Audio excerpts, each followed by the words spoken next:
So yun guys, testing muna tayo ng ating unit, no? So ating DIY. So ano yan, stainless tank na yan. Yan, naka quick fill. Yan, quick fill. Tapos DIY na ano, clamp. Yan, tapos PVC lang. Yan.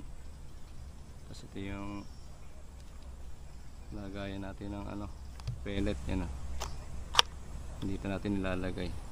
Yan, sa loob. Tapos babalik lang. Tapos ito yung kasahan. So testing na natin kung gaano karaming putok,